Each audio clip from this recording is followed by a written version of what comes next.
Bismillah. Assalamualaikum warahmatullahi wabarakatuh. Kembali lagi di RYD 31 Media. Oke, pada video kali ini saya pengen bahas tentang Veda Ega Pratama, pembalap muda asli Indonesia yang memang dari binaan Astra Honda Racing Team. Oke, untuk Veda Ega Pratama udah pernah kita bahas juga tentang musim 2023 kesempatan dia membalap di FOM Junior GP ataupun Red Bull Rookies Cup.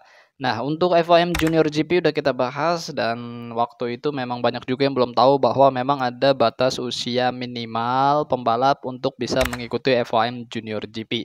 Jadi kalau kita tahu juga Veda Ega Pratama di tahun ini aja baru masuk 14 tahun nanti di bulan November, sedangkan video ini dibuat di bulan Oktober.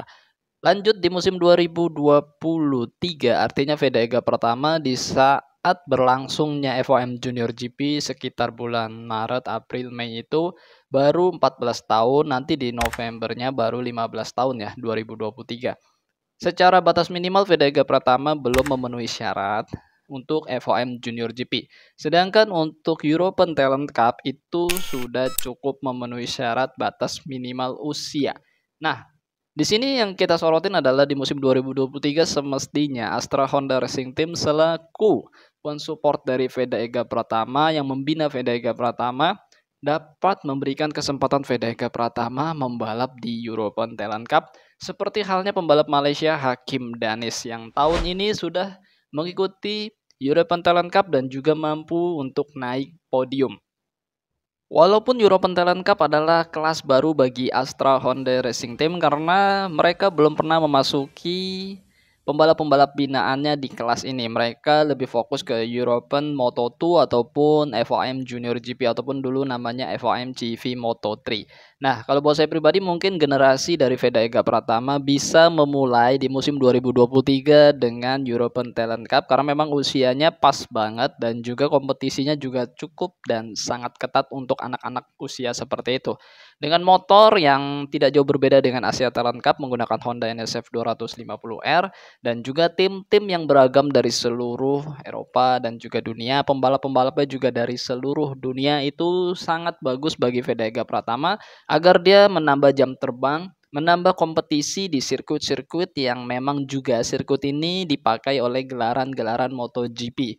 Jadi kalau buat saya pribadi, sangat bagus banget ketika musim 2023 harusnya Veda Ega Pratama mungkin masih mengikuti Asia Talent Cup dan juga mengikuti European Talent Cup. Seperti halnya juga Hakim Danis dari Malaysia yang tahun ini 2022 melakukan balapan seperti itu dan juga memang European Talent Cup dengan Asia Talent Cup sepertinya tidak terlalu bentrok jadwalnya. Jadi bisalah ketika European Talent Cup dia terbang ke Eropa dan ketika Asia Talent Cup balik lagi ke Asia untuk mengikuti balapan Asia Talent Cup.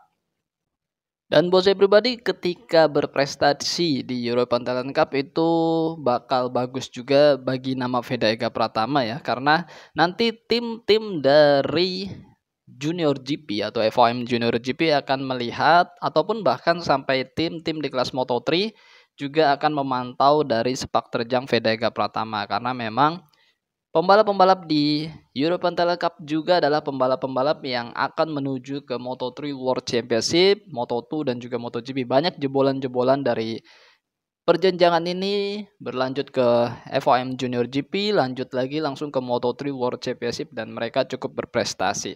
Ini yang sangat penting banget, berlomba di kelas yang cukup kompetitif dengan pembalap-pembalap dari seluruh dunia dengan sirkuit-sirkuit yang juga digunakan oleh gelaran dari MotoGP. Jadi kalau buat saya pribadi harusnya ya ini menurut saya pribadi Veda Ega Pratama di musim 2023 itu sudah mengikuti FOM European Talent Cup. Penting banget untuk bisa mengukur seperti apa kemampuan dia bersaing dengan pembalap-pembalap Eropa. Jadi kalau di Asia Talent Cup, oke lah Veda Ega Pratama beberapa kali mampu juara podium dan dia bisa unggul dari pembalap Jepang, Malaysia dan juga pembalap-pembalap Asia Pasifik lainnya. Ini jelas cukup kita bisa ukur bahwa Veda Ega Pratama tidak terlalu ketertinggalan dari pembalap-pembalap Asia Pasifik, tapi kita belum tahu apakah kemampuan dari Veda Ega Pratama cukup bagus ketika berlomba dengan pembalap-pembalap dari Eropa dan ini bagus banget harusnya bisa disegerakan.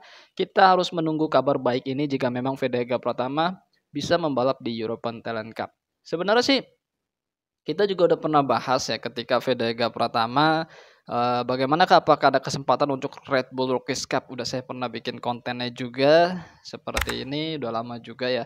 Jadi memang secara usia is okay dan sebenarnya bagaimana dari undangannya apakah dapat hadir ke emailnya Veda Ega Pratama untuk bisa ikut Red Bull Rookies Cup 2023 dan Fadil Arbi juga mungkin masih di sana. Jadi mungkin 2023 ada 2 pembalap misalnya dari Indonesia seperti itu akan lebih bagus lagi karena kita berharap pembalap-pembalap dari Indonesia cukup banyak di ajang Eropa internasional, bukan cuma 1 2 pembalap aja yang berlomba di ajang internasional karena memang banyak banget pembalap-pembalap dari Indonesia yang cukup berpotensi namun memang sedikit banget memiliki kesempatan untuk bersaing berlomba di ajang Eropa internasional intinya seperti itu. Jadi ya mudah-mudahan kesempatan itu ada, Red Bull Rookies Cup mungkin bisa ada karena memang walaupun Red Bull Rookies Cup sudah melakukan seleksi tapi setahu saya untuk pembalap-pembalap undangan itu belum diumumkan dan pembalap yang sudah resmi ikut Red Bull Rookies Cup 2023